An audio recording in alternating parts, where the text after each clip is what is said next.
La zanzara con Alessio Maurizzi. 18:07, buonasera cari ascoltatori, ben ritrovati. Anche la zanzara entra così nel 2012, anche questa sera insieme fino alle 20:30 in compagnia del sottoscritto, ma anche di Laura Marchesi, Viola Bottoni in redazione e di Fabio Cantadori in regia, di là dall'altra parte del vetro. Adesso però salutiamo il primo ospite di questa sera, Ludovico Pizzati, segretario nazionale di Veneto Stato. Buonasera a tutti gli ascoltatori. Buonasera, un'associazione, un movimento pseudopolitico, che cos'è? Ce lo spieghi in 30 secondi? No. È proprio un partito politico. È proprio un partito. Non un partito politico italiano, perché a differenza di tutti gli altri noi non cerchiamo careghe a Roma, noi non puntiamo al Parlamento italiano. A cosa puntate? La nostra azione politica in Veneto. Solo in noi Veneto. Siamo per la completa indipendenza politica. Beh, lo dice anche il titolo stesso, Veneto Stato. Sì, riassunto in 2 parole. Pizzati, vogliamo parlare con lei di questo. Proseguono un po' da tutte le parti questi mini attentati contro le sedi di Equitalia, ce ne sono stati 2 anche la notte di fine d'anno, fortunatamente con esiti insomma abbastanza minimi, tanto è vero che qualcuno parla di balordi a Foggia e a Modena, però una volta a Roma qualche settimana fa c'è andato di mezzo il direttore dell'agenzia centrale e insomma è dovuto finire all'ospedale per questa esplosione, per questo piccolo pacco bomba. C'è anche chi, come voi, però ha il coraggio di sfidare Equitalia e il peso e le modalità delle cartelle esattoriali a viso aperto. Voi avete organizzato delle manifestazioni contro Equitalia in diverse città, che cosa chiedete? Sì, allora intanto prima di tutto è doveroso precisare che siamo contrari a qualsiasi atto violento come queste bombe che sono purtroppo cadute in altre parti della penisola. Noi in Veneto appunto ormai la gente è talmente esasperata, sicuramente più di qualsiasi altra parte dello Stato italiano, dalla oppressione feroce di Equitalia, che ormai le manifestazioni nascono in maniera spontanea. Abbiamo lasciato ai nostri soci simpatizzanti organizzare, quindi per questo ce ne sono così tante.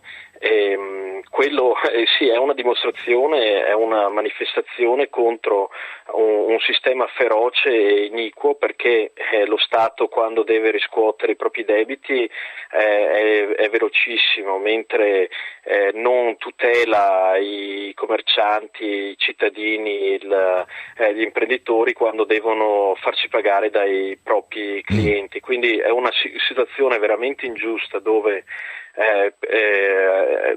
vendi qualcosa, non vieni pagato, però magari devi pagare l'IVA e nel giro di 2 settimane ti pignorano qualcosa, quindi è veramente una situazione insostenibile. Addirittura adesso iniziano a pignorare anche articoli di produzione, che quindi proprio anche azioni stupide, perché se togli la maniera per lavorare, per guadagnare, quindi stai completamente bruciando un tessuto produttivo che ci vorranno decenni da ricostruire. Quindi è una situazione. Ma voi avete raccolto dei casi particolari, perché non so, si dice la lentezza con cui arrivano le cartelle e gli interessi intanto alti che maturano, e questo è un caso. Oppure c'è stata anche l'inchiesta di Report che diceva si accanisce Equitalia più con i piccoli contribuenti che con i grandi evasori. Contro che cosa esattamente in particolare voi vi scagliate? Sì, dobbiamo anche sottolineare che non siamo un sindacato, ci sono sicuramente altre associazioni tipo Conf con contribuenti che assistono anche diversi imprenditori, perché spesso. Cioè la vostra è più una cosa politica, insomma, che non. Noi siamo per l'azione politica, questa è una delle ragioni per cui l'unica soluzione da questo sistema è la completa indipendenza politica, perché non ci sono soluzioni che passano per il Parlamento italiano, è inutile aspettare le istituzioni. Quindi lei italiane. Sul fronte politico nazionale è pessimista, però fino a poco tempo fa al governo c'era pure Bossi, che mi pare una volta a Pontida aveva detto: chiederemo a Tremonti di bloccare le ganasce fiscali, faremo questo e quell'altro. Io non so lei in che rapporti è con Bossi, probabilmente siete 2 movimenti politici concorrenti, seppure in un'area simile. Ha provato che a Roma, alleandosi con altri partiti italiani come lo è la stessa Lega Nord, non si ottiene assolutamente. Non si ottiene niente, quindi Bossi non ha ottenuto nulla poi da Tremonti su questo fronte, solo chiacchiere. Sì, solo chiacchiere, fare aspettare tempo, avere pazienza, che adesso dopo la devolution c'è il federalismo, dopo c'è il federalismo fiscale, eccetera, eccetera, per perdere tempo. Ma Invece il percorso indipendentista è molto più veloce e molto più diretto. I paesi che l'hanno tenuto in maniera pacifica e legale, appellandosi al diritto internazionale. Vabbè, ma questa però, mi scusi, non voglio tornare sulla questione che immagino che per voi sia centrale dell'indipendenza del Veneto, però mi interessava di più l'aspetto della vostra, come possiamo definirla, una forma di disobbedienza fiscale, insubordinazione fiscale, come la volete chiamare? Avete organizzato anche delle gite, insomma, delle spedizioni in Svizzera per aprire conti correnti da parte di contribuenti italiani. Certo, noi ci facciamo promotori della legalità, perché tante volte è lo Stato italiano che fa della propaganda illegale. Le gite fiscali in Slovenia, quello appunto mi è stato detto in televisione, una televisione locale, mi è stato dato del criminale, perché appunto dicevo che nell'Unione Europea c'era la possibilità di aprire conti in banca all'estero, che è una cosa completamente legale perché c'è il libero movimento di capitale nell'Unione Europea. Quindi l'azione delle gite fiscali è stata fatta appunto per rompere questo tabù che è possibile ed è legale portare fuori i propri capitali, perché se le banche italiane non sono competitive con le banche slovene e austriache, noi possiamo portare i nostri risparmi fuori e tenerli più al sicuro al di là del confine. Scusi, ma non è una questione di banche, però è una questione di regime fiscale, cioè si va in Svizzera perché c'è un regime fiscale diverso, non per la banca. Non è una questione di banche. Sono due cose diverse, cioè, nel senso ci sono anche una pressione fiscale inferiore sui guadagni. Questo però non si può fare. Sì che si può fare, cioè se io però le tasse bisogna pagarle, cioè se lei lavora e guadagna in Italia deve pagare le tasse in Italia. Ma si possono dichiarare, comunque non c'è nessun problema a portarli fuori. E questo l'abbiamo fatto anche con tanto di giornalisti a bordo, appunto, che si aspettavano la dirigenza della Guardia della Finanza. Nessuna denuncia da parte di nessuno per questa cosa? No, è assolutamente legale, per quello l'abbiamo fatto. Noi siamo sì, certo, aprire il conto corrente questo si può fare, questo sì, mi sembra. E anche trasferire i soldi fatto alla luce del sole. Senta, ma oggi Grillo, lei ha detto bisogna subito distinguere tra noi che organizziamo manifestazioni, la prossima credo che sarà a Treviso, il 4 gennaio, me la conferma? E invece chi mette questi petardi, queste piccole bombe davanti alle sedi di Equitalia, naturalmente. Assolutamente. Però Grillo, per esempio, oggi ha detto, scavalcandovi forse su questa rotta della protesta contro Equitalia, oppure non scavalcandovi, ma me lo dirà lei, cioè lei è d'accordo sul fatto che bisogna però capire le ragioni di chi ha comportamenti anche come quelli, o sono solo dei balordi?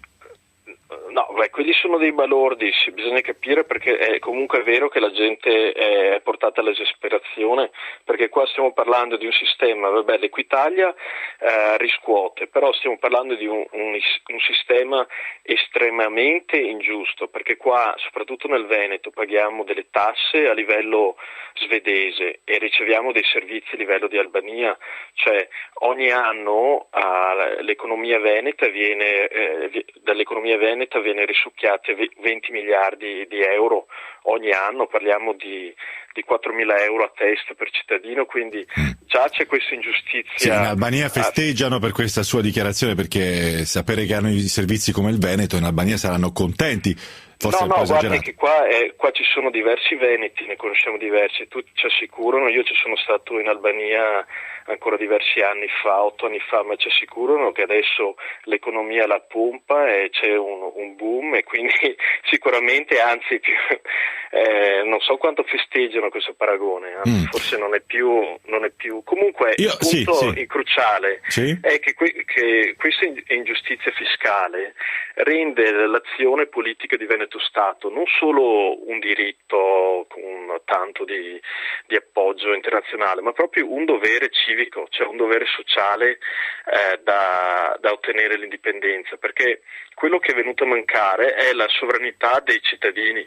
Cioè, ormai però io ripeto, mi scusi Pizzati, io su questa cosa dell'indipendenza, se mi consente, non è la domanda, non è tra le domande che le ho fatto. Io invece le vorrei fare un'altra domanda, le vorrei chiedere che cosa ne pensate voi dell'evasione fiscale, cioè se per voi gli evasori sono dei furbi ma da imitare in qualche modo, bisogna ingegnarsi per cercare di aggirare il fisco e anche Equitalia, oppure se invece gli evasori sono moralmente da condannare. Lodovico Pizzati, animatore col suo movimento, col suo partito Veneto Stato di manifestazioni anti-Equitalia, in diretta con noi.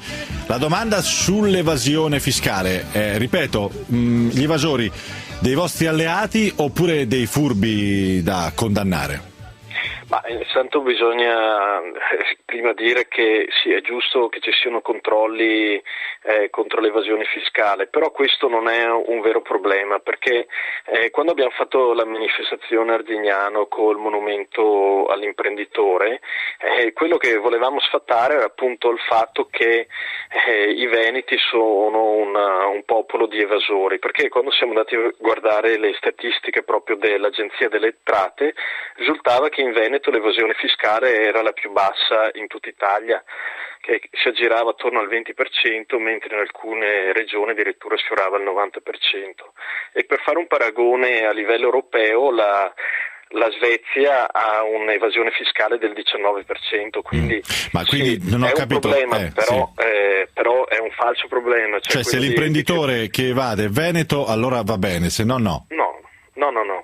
Cioè, è giusto che ci siano controlli, sì. È giusto che chi sbaglia paghi, però quello di credere che siccome fai uno scoop che in una cittadina di provincia hanno evaso tot milioni, dopo vedi in quel settore produttivo hanno una quota di PIL pari alla Fiat, vedi che la percentuale di evaso è relativamente bassa, quindi sì, è giusto che ci siano i controlli, però ce l'avevamo di più con il tantam mediatico che è stato fatto, che prendi un esempio e fai di tutta una popolazione un popolo di evasori, quando non è assolutamente vero, e le statistiche lo confermano che l'evasione è relativamente bassa in Veneto, cioè a livello in media europea.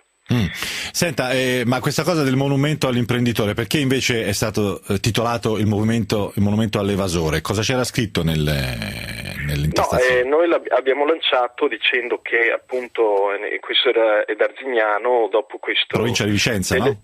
Sì, vicino al mio paese natale, che erano stati denigrati gli imprenditori come la capitale dell'evasione. Questo non era assolutamente vero, e in supporto alla nostra classe imprenditoriale abbiamo fatto un monumento. Ma cosa c'era scritto nell'intestazione? No, era stato lanciato come monumento all'imprenditore. Purtroppo sappiamo che abbiamo fatto anche un paio di interviste a riguardo, sappiamo che chi fa i titoli di giornale non sono i giornalisti stessi e hanno deciso di lanciarlo come monumento come non all'evasore. Sono i giornalisti? In che senso chi fa i titoli non sono i giornalisti? Cioè... Perché l'articolo riportava esattamente ok, cioè era il solito titolo un po' forzato, va bene, questo l'abbiamo detto. E quindi ma questo sta a sottolineare che c'è appunto questa percezione che se sei imprenditore sei un evasore, cioè se guadagni sei un ladro, quindi questa è la mentalità da cambiare, perché insomma il lavoro, se vogliamo lavoro, dobbiamo avere degli imprenditori sane. Senta, però ho capito, un'ultima cosa le voglio chiedere. Il direttore generale dell'Agenzia delle Entrate, Attilio Befera, ha definito degli imbecilli quelli che credo oggi che cavalcano questa campagna contro l'Agenzia delle Entrate, contro Equitalia. Non so se si riferiva anche a voi che fate delle manifestazioni contro di loro. Cosa vorrebbe rispondere? Lei si sente un imbecille per questo? No, non mi sento fatto un imbecille, io posso capire che questo qua è un funzionario che gli danno da fare un lavoro e quindi lui lo fa. Quello che non si rende conto è che la pressione fiscale in Italia è la più alta nell'universo, quindi non è un caso che l'Italia è l'ultima al mondo come crescita economica in base decennale. e quindi c'è un rapporto molto diretto fra una pressione fiscale soffocante e una depressione, una mancanza di lavoro, una recessione, la chiusura di imprese. Quindi casomai chi è imbecille è chi applica una politica economica distruttiva. Per questo per noi l'unica soluzione è un Veneto Stato indipendente, perché non vediamo vie d'uscita all'interno dello Stato italiano, che è ormai già fallito, e l'unica speranza per l'economia lo so, veneta. però io parlo agli imprenditori veneti, la vedo lunga la strada del Veneto Stato. No, sarà molto breve. Sarà molto breve. Grazie, l'annuncio ai microfoni della Zanzara. 18:36, buona serata Ludovico Pizzati. Buonasera. Buonasera a tutti, grazie. E allora adesso ascoltatori 800 24 0024, la strada per il Veneto indipendente sarà molto breve, ha promesso Pizzati, io ribadisco che la vedo lunga. Ascoltatori, però prima un break col TG2, titoli. E ci sono già un paio di ascoltatori che chiamano dalla zona di Vicenza, cuore della protesta anti-Equitalia, di cui abbiamo appena sentito qualche testimonianza. Il nostro ospite di Veneto Stato, Ludovico Pizzati, invece ha promesso, ha detto la strada per il Veneto indipendente è breve, ci siamo, insomma. Questa è la promessa, vediamo se aveva ragione lui.